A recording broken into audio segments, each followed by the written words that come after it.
কারখানা দেখেছো? বুড়ো দামড়াটা গাড়িয়ে বসে আছে আর ছোট ছানাটা নিচে বসে আছে। বছরে একবারই তো আসে এই দিনটা, আর এই দিনটাই রং না মাখলে চলে বলো তো বাপু?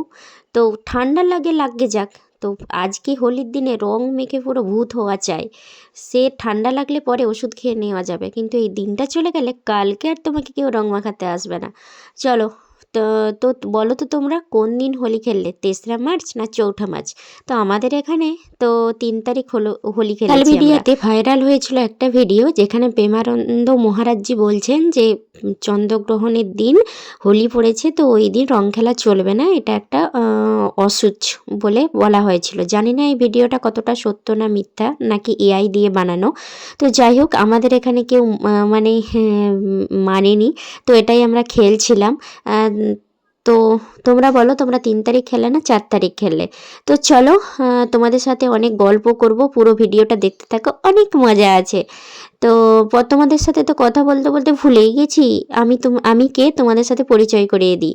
তো চলো, হ্যালো বন্ধুরা, আমি সুস্মিতা, আমার নতুন একটা ভিডিওতে তোমাদেরকে অনেক অনেক স্বাগত। আর আমার ভিডিও তোমাদের কেমন লাগে অবশ্যই জানিয়ে কমেন্ট করে। আর এই দোলের ভিডিও দেখো, প্রচুর মজা হবে। আর আমরা পুরো ভূত হয়ে গেছি, দেখো শুধু একবার।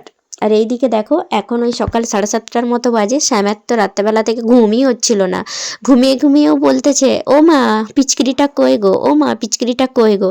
তো যাই হোক, শ্যামবাবু এখন 7:30টার সময় উঠেছে, উঠে একটু মুড কাটানো, ঘুমের মুডে আছে। তো মুড কাটানোর জন্য এদিকে দোলনায় দোলা হচ্ছিল। তো তারপর দুলতে ওইদিকে সবাই রং মেখে ভূত হয়ে যাচ্ছিল, আমি যেমনি বলেছি। আর ওইদিকে ওনারও নজর পড়ে গেছে, সেই থেকে কাঁদতে শুরু করেছে। আরে বাবা, খেয়ে তো যা, পেট ভর্তি থাকলে তবে তো তুই খেলতে পারবি, বাচ্চা বোঝে কি আর। সে যাই হোক, চলো, বাচ্চা না বুঝলে কিন্তু বাচ্চার মাকে তো বুঝতে হবে। তো চলো, এইদিকে দেখো হাঁ হাঁ করে কাঁদতেই থাকছে। তো চলো, এইদিকে জোরে টিপে গুজে খাইয়ে দিই, না হলে এখন খাওয়াই জুটবে না এখন 11টা অবধি। এই জন্য আমি টিপে গুজে খাইয়ে দিচ্ছি। হ্যাঁ গো, তোমাদের মনে আছে সেই ছোটোবেলাতে আমরা কি করতাম? আমাদের যখন আমরা দোল খেলতাম, তখন সেই বস্তা থেকে মা ছেঁড়া ফাটা পুরনো জামা বের করে দিত, পাছে নতুন জামা, ভালো জামা, পরার জামাগুলোতে রং লেগে যায়, সেই জন্য পুরনো জামাগুলোতে পরতে দিত। সেই হাঁটুর উপর উঠে গেছে জানো তো জামাগুলো, সেই জামাগুলোই মা পরতে দেবে। হ্যাঁ, ওই জামাগুলোতে রং লাগলে মাকে আর কাচতে হবে না, মায়ের একটু খাটালিটা কম হবে বলে মা এইসব বুদ্ধিটা বের করেছিল। তো যাই হোক, ভালোই ছিল বুদ্ধিটা, আমরাও সেই বুদ্ধিটা কাজে লাগিয়েছি। আর জানো তো, তখনকার তো মনেও থাকতো না বাবা, যে মুখে নাকি কিছু তেলে জিনিস লাগিয়ে রাখলে রং অত লাগে না। তো আমি তখন আমরা তো জানতামই না। তো যাই হোক, চলো, শ্যামবাবুর ওইদিকে খাওয়ানো হয়ে গেছে, শ্যামবাবু পুরো রং খেলতে যাওয়ার জন্য রেডি। আর ওইদিকে আমি ওকে একটু মাথাটা আছড়ে দিয়েছি, একটু ফিটিং করে সাজিয়ে দিয়েছি, আর একটু মুখে পন্ডস লাগিয়ে দিয়েছি। তেলে ভাবটা আছে, রং লাগালে অত রং ধরবে না, এ বুদ্ধিটা আমি পেয়েছি গো এখন একটু। যাই হোক, বুদ্ধি হয়েছে। তো যাই হোক, সকাল থেকে ওইদিকে তো সব বালতি নিয়ে রেডি হয়ে গেছে, আর এইদিকে আমাকে ধরেছে যে রং গুলে দিতে হবে। ওই হাফ বালতি জলে 1 ডিব্বা রং গুলে দিয়েছি, জল রং তো, শুধু ওরা জল রং খেলবে তো। এই দেখো, সব বন্ধুরা এদিকে হাজির হয়ে গেছে। আর দেখো শ্যামের কাণ্ড, কদিন ধরে আগে থেকে এই পিচকিরিটা নিয়ে আসছিলাম, পিচকিরিটা ভেঙে গেছিলো। ওই 50 টাকার পিচকিরি শুধুই ভেঙে যাচ্ছে, শুধু এই ভেতরের এটা খুলে যাচ্ছে আর উঠছে না। তো যাই হোক, ওরা বাগাতে জানে, বাগে দিয়েছিল। আবার বায়না ধরেছিল বেলুন খেলবে, বেলুন চায়। কেমন হয়েছে তা? তা যাই হোক, ওরা বেলুন নিয়ে খেলতে ওকে 2টা বেলুন ধার দিয়েছে, সে পরে এখন শোধ করে দেবো গো। এইদিকে দেখো, আলু চচ্চড়ি বানিয়ে নিয়েছি, আলু চচ্চড়ির সাথে একটু লুচি হলে ভালো হতো। লুচি তো নাই, মুড়ি খেয়ে নি, পেটে কিছু পড়ে থাক দুটো।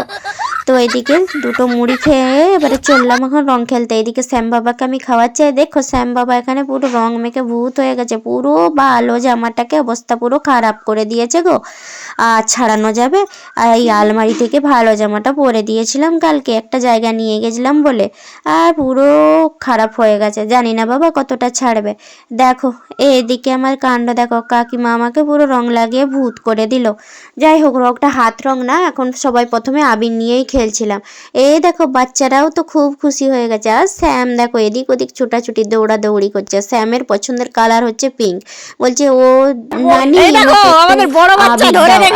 তার ছোট মিমিকে ধরেছে। শ্যাম আমার ছোট বাচ্চাটা ধরে রেখেছে। আলা আমরা বুড়োগুলো ধরতে পারিনি, ধরে ধরে রং মাখাতে পারিনি, আমাদের পুচকে বাবুটা সবাইকে ধরে দিচ্ছে আর আমরা রং মাখাচ্ছি। কি লজ্জা, কি লজ্জা। আয় দেখো, উনি দেখো ফোন নিয়ে হাতে বসে আছে, বলছে আমি আবিরটা মেখে আগে ফটো তুলে নিই, ভালো করে ফেসবুকে পোস্ট করতে হবে, সেই জন্য উনি রং মাখছিলেন নি। এই দেখো স্টাইল করে দাঁড়িয়েছে। ইনি হলেন আমার কাকিমা, এই যে দুই কাকিমা। তো চলো কে কার কথা শুনে দিয়েছি হুড়ে রং মাখিয়ে। আর এটা ছিল বৌদি। একটা হাসির ব্যাপার ছিল, সবাই এসে শাড়ি পরে আমরা ভালো করে ফটো তুলবে বলে, আর আমরা সালা নাইটি বালি হয়ে এখানে বসে আছি, নাইটির অ্যাড দিচ্ছি মনে হয়। চলো, আরে অ্যাড পয়সা পাইনি জানো তো, নাইটির অ্যাড দিও। তো চলো এইদিকে স্যামের ভিডিও কিছু দুটো শ্যুট করে দিলাম গো। ওই যে গো কুর্তি পেতেরি লাল রং বাতা ব্লু লাল, ওই যে ওই গানটাই গো। তো চলো এইদিকে কথা বলতে বলতে স্যামের কাণ্ড দেখো, একদিকে একবার চোখে পড়ে গেল তবু সামালে নিয়েছে। তোমার দিকে কেউ রং দেয়নি সেদিন তো এই আস্তে করে দাঁড়া, আগে বুঝেটা আগে আবির মেখে লাগ দিয়ে মোনালিবে সবদিকে ভালো হইতি। আমাদের দেশের মন্দিরে দোল পূর্ণিমা উপলক্ষে 3 দিন ধরে নাম বসেছে, সেখানে এই রাধা মাধবকে নিয়ে এখন প্রশাসনে বেরিয়েছে। আর কথাবার্তা শুনলে আগে নাকি রং মাখতে হবে, তবে তবে হচ্ছে বোঁদে দিবে। আর বোঁদে দিচ্ছে দেখো তো, এই ছোট হাত তাও ভর্তি হয়নি গো, তাই আবার আবির মাখাবে গোটা মাথা ভর্তি করে, সেখানে আবার 10 টাকা শ্যাম্পু লাগবে। ভাবো দেখি তাহলে। দেশের মন্দিরে এখন এসেছি, ওই দেশের মন্দিরে দুপুরবেলা অন্য ক্ষেত্রের আয়োজন করে সেখানেই খেতে এসেছি। দেখো এখানে সবাই খাচ্ছে আর আমরাও এখন গরম পাতা নিয়েছি, আর পাতাতের ওপর গরম গরম দিয়েছে খিচুড়ি ঢেলে।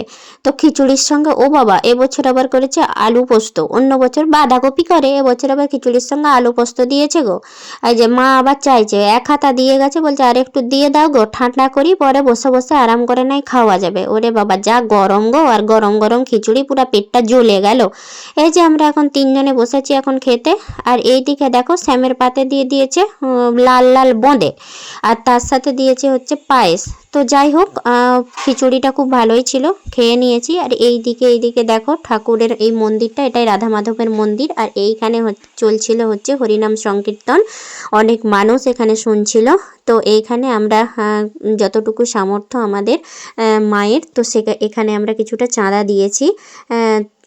দিয়ে তারপর এইদিকে দেখো শ্যাম এইদিকে আইসক্রিম খাচ্ছিল, আইসক্রিম আল্লাহরও দমকা লাভ হয়েছে বুঝলে গো। তারপর এই যে দেশের মন্দির থেকে আমাদের সব দেশের জন্য পুরো মালসা পাঠানো হয় সবার বাড়িতে বাড়িতে, সেই জন্যই ভোগগুলো ওখানে রাখা ছিল, ভোগ তৈরি করছিল। আর এই যে আমাদের খাওয়া দাওয়া কমপ্লিট, আমরা এখন চলে যাচ্ছি বাড়ি। তো চলো সন্ধ্যাবেলা এদিকে আমরা এখন বসে পড়েছি গরম গরম চা বিস্কুট নিয়ে। এখন আবার 11টা অবধি ওখানে থাকবো, তো খিদে পেয়ে যাবে, পেটে কিছু ফেলে রাখি। চা বিস্কুট খাচ্ছি। এই দেখো ছোট ছানাটা মাটিতে বসে আছে, বুড়ো ছানাটা গাড়িতে বসে আছে। ওইখানে যে ভোগ প্রসাদ এনেছিল আমাদের দিদা এনে দিয়েছিল, তো আমি সেটাই খাচ্ছিলাম। তো যাই হোক ঠাকুরের প্রসাদ খেয়ে নিচ্ছি। ওইদিকে চা বিস্কুট খেয়ে একটু প্রসাদ খেয়ে চিড়ে প্রসাদ খেয়ে আমি এখন আবার চলে এসেছি মন্দিরে। আর দেখো কত সুন্দর নাম হচ্ছে, সত্যি হরিনাম মধুর নাম। আর এই গান শ্রবণ করলে পাপও হবে ক্ষরণ। তো চলো সত্যি আমার একটা বড় ইচ্ছে আছে, যে আমার বাবার ইচ্ছে ছিল যে আমাদের বাড়িতে হরিনাম করবে। জানি না রাধা মাধব কবে আমাদের বাড়িতে আসবে, এই ইচ্ছেটা তো আমার রয়েই গেছে। তো যদি সবার আশীর্বাদ থাকে, রাধা মাধবের ইচ্ছে থাকে আমাদের বাড়িতে আসার, নিশ্চয়ই একদিন হবে। তো চলো এই যে রাধা মাধবকে দেখালাম, এইখানে আমরা সবাই প্রণাম করে নিয়েছি। তারপর এই যে মাথায় ঢাকা দিয়ে কোণে বসে যে এখন বসে আছি, কেন বলো তো, এক্ষুনি আবির লাগিয়ে দেবে। তো চলো এই দিকে দেখো এখন কিছুক্ষণ বসে থাকার পর এই যে আরতি শুরু হয়েছে। আর আরতি এখন প্রায় 1 ঘন্টা 1.5 ঘন্টা ধরে হবে।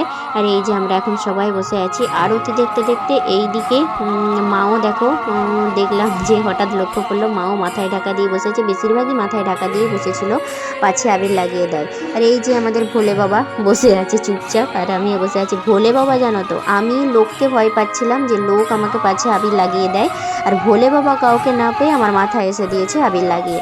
তো যাই হোক ছেলে দিয়ে দিয়েছে, আর কি গড়া যাবে, সেই আবার আমাকে 5 টাকা শ্যাম্পু খরচা করতে হবে।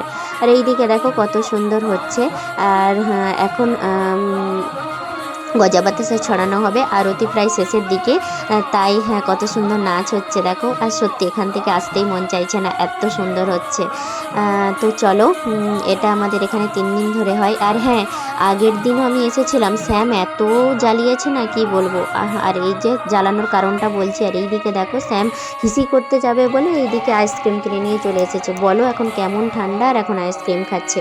আগের দিন কুড়কুড়ি কিনে আনানি হয়নি বলে আগের দিন কি কেঁদেছে, কি জ্বালিয়েছে। তো চলো, এখানে সবাই গজা বাতাসে ছড়ানো হয়ে গেছে, আমরাই শেষে ছিলাম। এই দেখো, শ্যাম এইদিকে, শ্যামকে বললাম যে ছড়িয়ে দেবার কথা, শ্যাম এইদিকে ছড়িয়ে দিচ্ছে।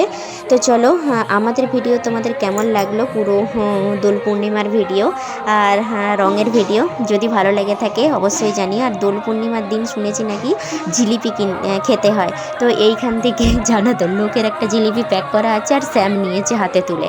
আমি বললাম এটা আর নয় আমাদের, তো আমরাও কিনবো চল। তো এখান থেকে আমরাও জিলিপি নিয়ে নিয়েছিলাম। আর চলো এবার আমরা বাড়ির দিকে যাই। আর হ্যাঁ, তোমাদেরকে তো জানানোই হয়নি যে হ্যাপি হোলি, দোল পূর্ণিমার অনেক অনেক শুভেচ্ছা রইল। আর বৃন্দাবন দোল পূর্ণিমা হয় রাধা মাধবকে কেন্দ্র করে। আর এই দোল পূর্ণিমার তিথিতেই গৌরাঙ্গ মহাপ্রভুর জন্ম হয়েছিল।